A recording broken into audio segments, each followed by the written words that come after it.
In filmmaking, using a close-up of a character's face is a powerful tool.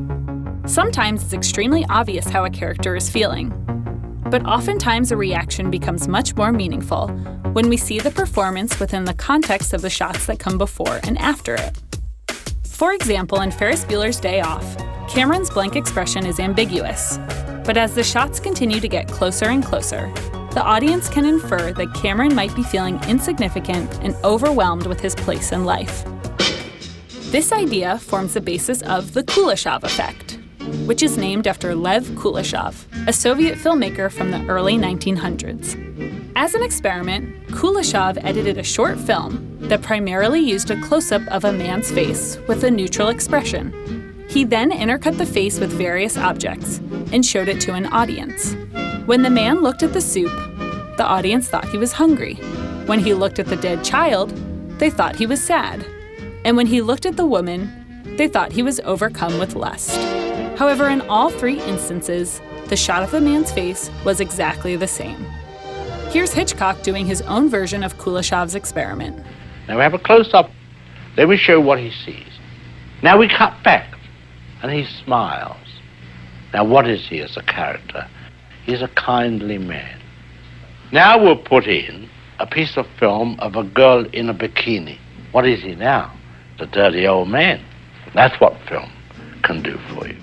Kuleshov's experiment proved that a sequence of images conveys more meaning than a single shot.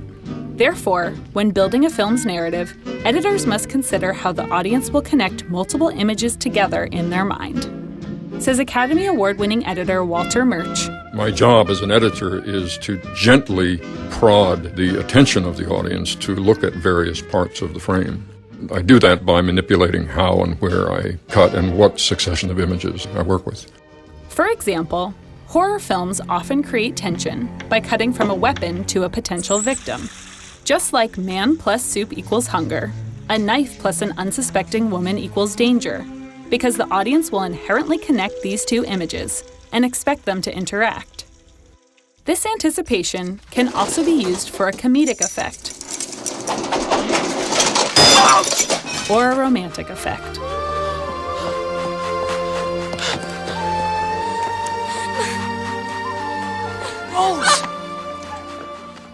As the editor and director build a scene, they can either create or relieve tension depending on what image they cut to. Inglourious Basterds begins with a tense conversation between two men, but the stakes are raised even higher when the family hiding underneath the floorboards is revealed. Similarly, an object or prop can gain increased significance based on how a scene is edited. By choosing to use inserts, an editor is deliberately calling our attention to an object, giving it more importance. In The Conversation, Gene Hackman examines a bathroom where a crime took place. He meticulously searches the room, but we keep cutting back to the toilet until finally its significance is revealed.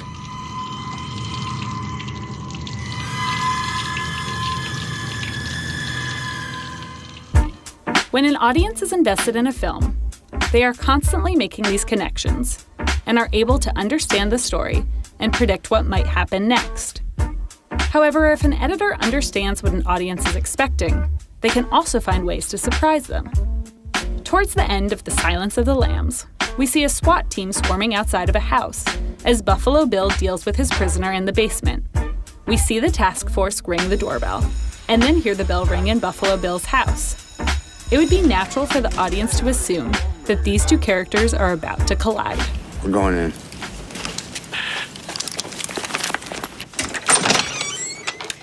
Good afternoon. Sorry to bother you. I'm looking for Mrs. Lippman's family. This moment is a great twist, when the audience realizes that these two scenes are actually not going to converge as they originally expected. Clarice. Similarly, audiences will naturally infer that the sequence of shots and scenes within a film are happening chronologically, and it can be a powerful reveal when it becomes apparent that a movie's narrative is being told out of order. Arrival does this in a particularly fascinating way, but it involves talking about the ending. So if you haven't seen the film yet, skip ahead about 30 seconds. Arrival expertly plays with editing expectations when the audience realizes that the visions they initially assumed were flashbacks are actually flashing forward. Says editor Joe Walker about Arrival's unconventional structure. If you start a film with the death of a child, and then you follow the story of the mother seemingly in grief, then there's 120 years of cinema history that tells you that one thing happened before the other, and that you're following a thread of time. To subvert that later in the film was very carefully calibrated. While these editing techniques may seem complicated, at its core, editing is simply choosing the best sequence of images to achieve the desired response from the audience. And all modern editors have Kuleshov to thank for first exploring how to best engage viewers and tell the most compelling story possible.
This video is brought to you by Skillshare. Get a 2 months free trial by clicking the link in the video description.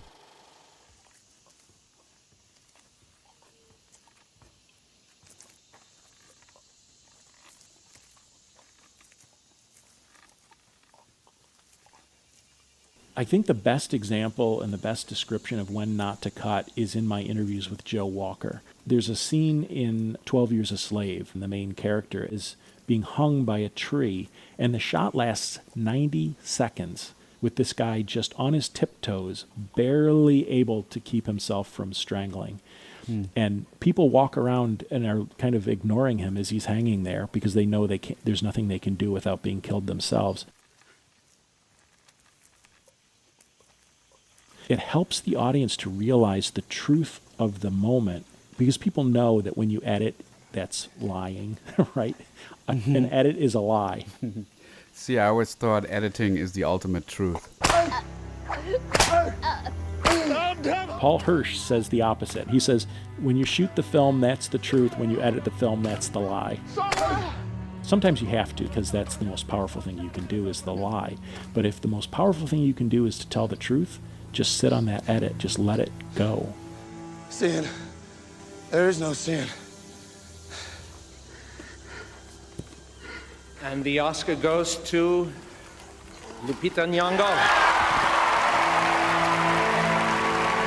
Joe Walker, the invisible performer in the editing room, thank you.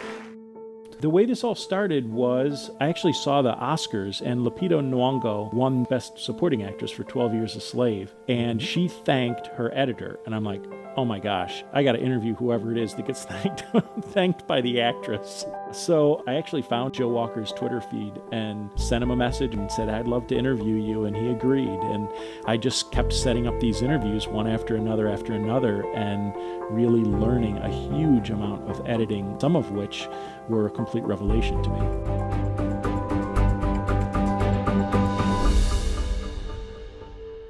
Steve, we're going to talk about some of the biggest lessons that we can get from some of the biggest editors. And let's get started with just the first one that stuck out to me, which is it's important that you're confident as an editor, have a point of view, but you got to keep your ego in check. Houston, we have a problem. Dan Hanley, Ron Howard's longtime editor, he said, when collaborating, remember, it's not about you, it's about the final product. So many times people make it about, oh, I made this great editorial choice, I made this clever editing trick, and it's got to stay, and they're not thinking about what it means for the project and for the story. I need a map. So many of these editors, they're very humble people. I think that they're all brilliant. I've talked to almost every Oscar winner for the last 30 years, and they're obviously clearly skilled, but they all just want to do the best they can for their director. Did any editor stand out to you as having an outsized, bigger-than-life personality? I can feel your anger. I did kind of get that sense from one specific editor. That's Joel Cox, who edits all of the Clint Eastwood movies. Oh, really? He's the one that basically said select reels are for sissies. He's like, you don't need any of that crap. You watch the dailies, you know what the rate takes are, and you cut them in the order that they need to go. You're done. Get off my lawn. Yes, I sometimes I love that when editors just say, well, you know what? When I do my editor's cut, I'm just going to do it my way. You don't need that. You said it 3 times. Like if I feel like a line needs to go, I don't wait. I like the idea of just giving it a good shot before the director comes in. Well, I certainly believe in that. Many people stated you can't edit thinking of what the director is going to want. You've got to edit thinking of what you want. That's what the director wants of you. But then when the director sees your editor's cut, at that point it becomes another film. We've got to have that information. I believe I know the code, sir. Okay, there's something else here I think we can change. Okay. Early in my dramatic editing career, I was doing the same thing you were doing, where I would just cut out lines, oh, we don't need these. I'm going to take Kennedy's line out, and I think we double our suspense. That I didn't think were necessary, and when I played it for the director, We've got to have that information. Immediately, as soon as I hit play, the guy was like, Something's wrong with that. What'd you do exactly? There's the guy. Now we just have a reaction shot. We've eliminated his line. Like, what happened to my scene? Where's those lines? I love that line. He was mad about it, and I explained that I didn't think that those lines were necessary, that they were extraneous, and I think it works better. You may be right, but let's do it the other way. He asked me to put him back in, and I put him back in. And over the course of several months, that he had a chance to live with them himself, he realized as well that those were extraneous and that by the end of the movie, those lines were cut out.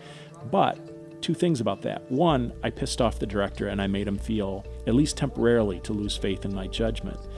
And number 2, even if I'd convinced him that we didn't need those lines, he might have always wondered what it would have looked like if they'd stayed.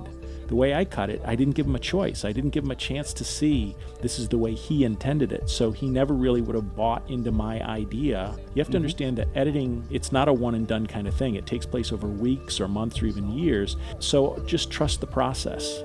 I guess it also has to do with the relationship you already have with your director, and Certainly. have you gone through that process before? But you've built that relationship over years. I'm curious. Are you dreaming in their language? So that sort of leads to the third lesson here. Bad ideas lead to good ideas. One of the best examples of that, Joe Walker, in my interview with him about cutting the movie Arrival, Denis Villeneuve came to him and said, hey, Joe, I know we didn't shoot this scene, but I feel like we need a scene where Amy Adams' character is dreaming in the alien language. If you speak multiple languages, you might know that one of the ways that you really know that you're starting to get into that language is because you start dreaming in it. Yeah, I do. There you go. And they wanted to show that Amy Adams was becoming immersed, kind of maybe dangerously, in the alien language. But it wasn't in the script, and it wasn't shot. And so Denny said, what if we took this scene from here and this shot from here and this from, we dropped this one thing, could we put that in here? And Joe was thinking, there's no way this is going to work. This is the stupidest idea I've ever heard. How you feeling? I need some sleep, but And yet, fine. he, trusted Denny. And even though it didn't work at the beginning, it made Joe think, maybe if we got some ADR and if we got them to do a special visual effect shot to show an alien creature, then we could get it to work. I don't think that makes me unfit to do this job.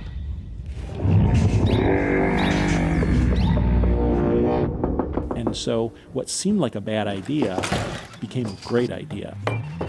That's something that sets an editor immediately apart, when he or she will always address whatever concern is being raised and not try to talk their way out of it. Yeah, absolutely. And just think about that from your own career perspective. If you refuse to do a note, you just become the guy that's not willing to be a team player. Kelly Dixon from Breaking Bad and The Walking Dead says, be willing to lay aside preconceived notions and re-examine them in a new context. I just think it's really critical to have an open mind at all times and to remember you're a collaborator and other people have ideas too. That leads us to the next lesson. I have here, editing is editing. I kind of wrote it that way because it seems like a stupid thing.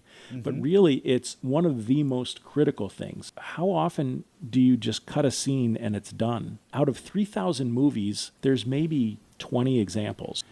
Editing is just a process of revision, and there's a ton of reasons why. One is that it's contextual, right? It depends on the scene in front of it and after it. When you're originally cutting that scene, you're cutting out of order, and you're not seeing your choices in the context of the scenes around it.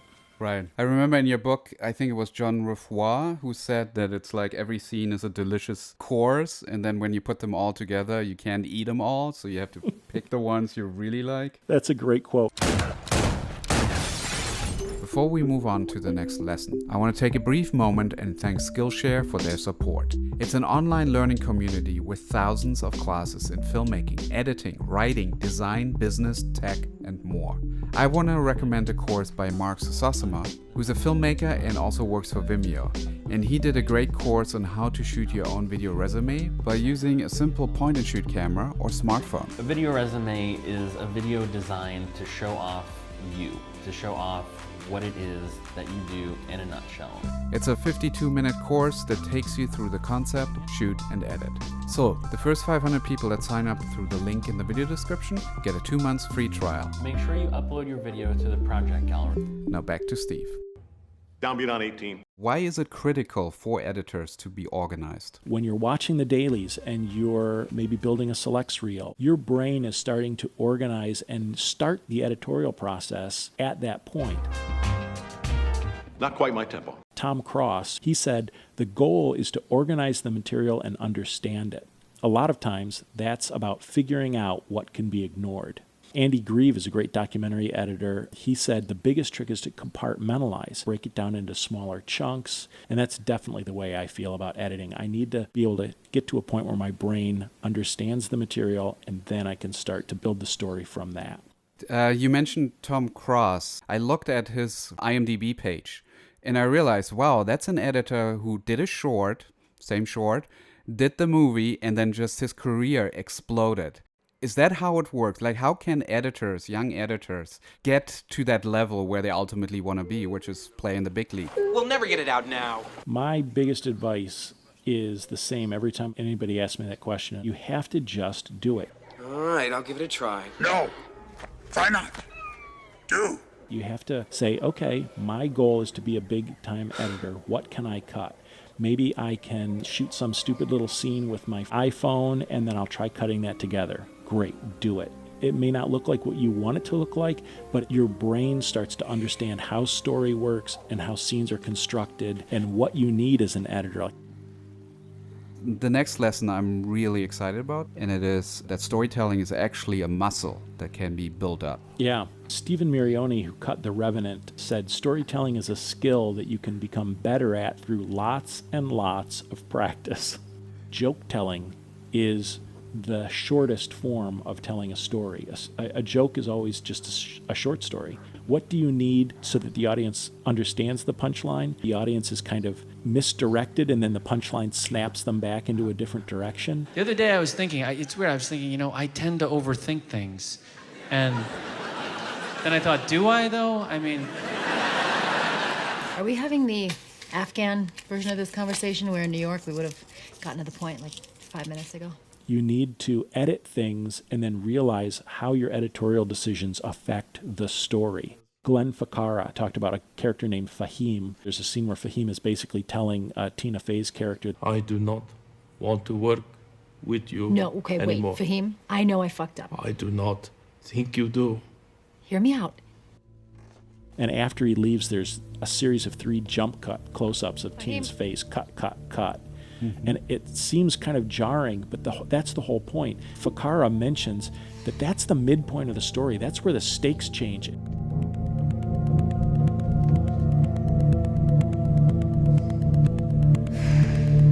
It's this very visceral way of showing the audience, it almost shakes you as an audience when you see these 3 jump cuts. That's the whole point. That's the storytelling in editing. That's completely told in editing, not with a word of dialogue. And it tells the story.